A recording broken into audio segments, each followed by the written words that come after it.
Tonight, the Marion County Prosecutor's Office is considering a request to release convicted killer Sarah Pender. Police have just reopened Meridian Street between 21st and 22nd Street. I'm in the WishTV.com news center now, where we're gathering information as it comes in ahead of this storm. And we do have a couple of closings we want to pass along and some reminders in case you do get stuck. Stay with your car. Don't try and walk to safety. Next time you visit the BMV, if you pay close attention, you'll notice you may have gotten some money back. You've heard from an Indiana mother who's fighting to bring her children back from Cyprus. Well, now we're hearing her ex-husband's side of the story. And another calm and quiet day across central Indiana today, and tonight would be a perfect night to get outside and enjoy the weather. It's going to continue. Meteorologist Rob Ellis is here tracking a gorgeous evening ahead. Rob? Yeah. So what can parents do to make sure you pick a safe and loving daycare for your children? Plus, the former prosecutor who put a woman behind bars for murder is now fighting on her behalf. IT-Mate investigates the change of heart and the 2 sheets of paper that could set Sarah Pender free. But first, late tonight, Brownsburg city leaders reached a controversial decision to expand their borders. But some people who live there say the fight over this area in blue that you're going to see in just a second is not over yet. The annexation would include 4,500 acres with 996 homes and about 2,600 people. 24-hour News 8's Teresa Mackin was inside that meeting for us tonight. Teresa. Just hours ago, hundreds gathered at Light of the World Christian Church for the kickoff to this year's Indiana Black Expo Summer Celebration. Leaders used the theme of young people to bring the community together and share hopes for ending violence among them. The summer celebration continues Saturday with the film festival. Yesterday, we told you IMPD rolled out a safety plan, including using more cameras downtown. As for beating crime on a daily basis, investigators tell us they're making progress. 24-hour News 8's Lori Wilson is here with an arrest in one of the... You've heard from an Indiana mother who's fighting to bring her children back from Cyprus. Well, now we're hearing her ex-husband's side of the story. Earlier this week, Marla Theosharides told us a northern Indiana judge granted her full custody of the 2 children. But she said her ex ignored the orders from the courts and moved the kids overseas. She told us he even denied her scheduled visits. But he told CNN that's not the case. The one that I go to the parks and swimming pools and I get together with her and she sees the kids.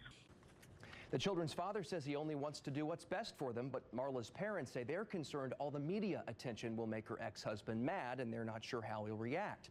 See what they're doing to help their daughter in this battle, plus how the State Department is getting involved. That's tomorrow on Daybreak, right here, beginning at 5 a.m. There are new details tonight from a California company planning to open a customer service center in Carmel. American Specialty Health of San Diego says the new office will employ about 300 people.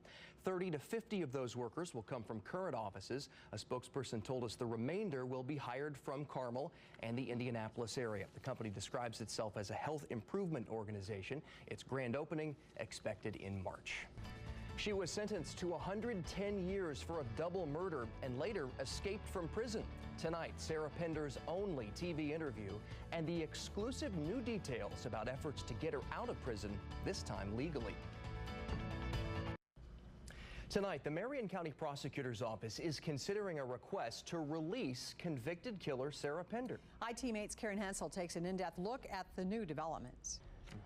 Today, the prosecutor's office told IT-Mate they'll have a decision about the next step in Pender's case in a few weeks. And you can be sure Karen will have that step. Fascinating. Beautiful night tonight. Good perspective from Tony. I think they should do it. I think it'd be cool. Yeah, you think it'd be nice. I think it'd be cool, but it would be for cooler. a cooler race. Yeah. Right, yeah. Makes sense. All right, thanks, AC. He's been through a lot in his short life, but staff at one local animal shelter hope the best is yet to come for Triton here. See how this dog, once used as bait in fights, is now doing. And WishTV.com. We leave you tonight with the sights and sounds of a summer concert. Here are members of the Indianapolis Symphony Orchestra with some Broadway classics. Good night. Getting money back from the BMV tonight, why they're crediting thousands of Hoosiers' accounts and why one attorney says that's not good enough. We've got some breaking news right now at this hour that we're following. It's coming from downtown, where a pedestrian has been rushed to the hospital after being hit by a car. Police have just reopened Meridian Street between 21st and 22nd Streets while they investigate. 24-hour News 8's Jay Hermazinski is there live tonight. Jay? To our other top story tonight, the Rehabilitation Hospital of Indiana is going to be home for one of two teens seriously hurt in a parasailing accident. But Alexis Fairchild still has a long road to recovery. After a 12-hour drive to Indy from Florida yesterday, the teen's dad talked to us about what's next for his daughter. 24-hour News 8's Adrian. Thank you, Adrian. Another calm and quiet day across central Indiana today, and tonight would be a perfect night to get outside and enjoy the weather. It's going to continue. Meteorologist Rob Ellis is here tracking a gorgeous evening ahead. Rob? Yeah. All right, thank you, Rob. Family members and friends bid farewell to 16-year-old Monkeys Edwards today.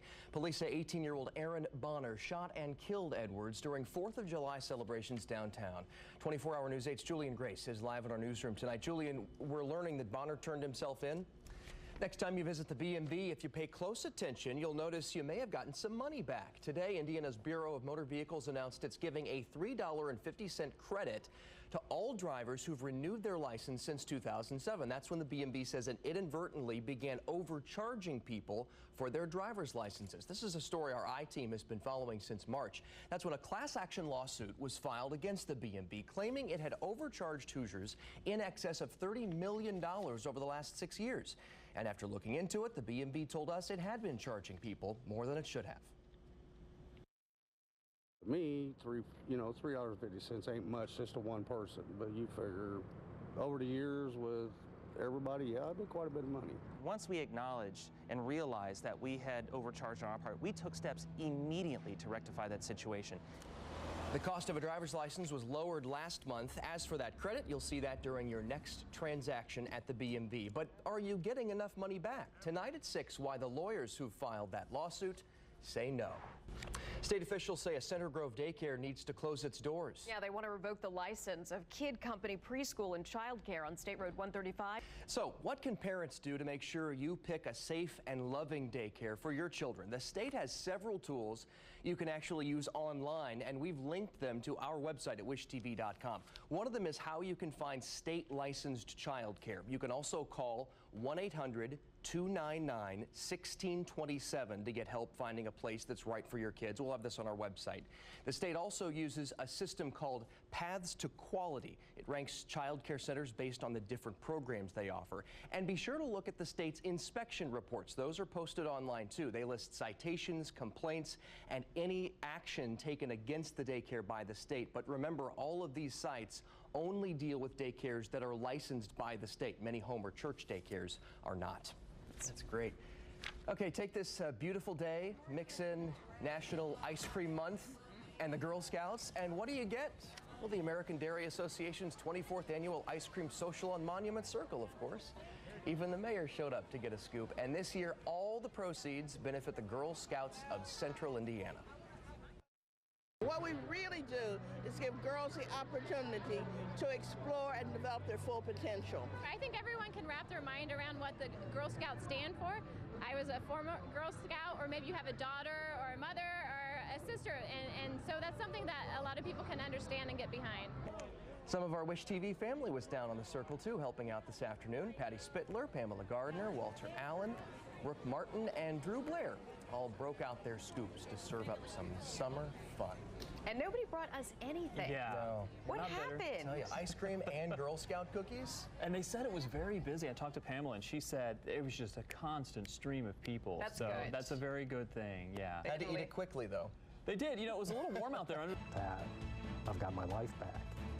Nick Bennett never thought a dog could change his life, but it did. And we were there to witness that change. It's tonight's Blue Star Gold Star report. Plus, service dogs are lifesavers for people with disabilities. You know, they've been used for years for people who are blind. yeah, and now more and more veterans are using service dogs for mobility issues and PTSD. Debbie Knox is here now with a story of one vet who says in a matter of days, his service dog changed his life. Pulling him up. He's an amazing dog. Not all vets get dogs, do they, though? You know, we've done stories about that actually. If you're blind or if you have some disability issues, you can get a dog. But with PTSD, they don't approve that. So they're working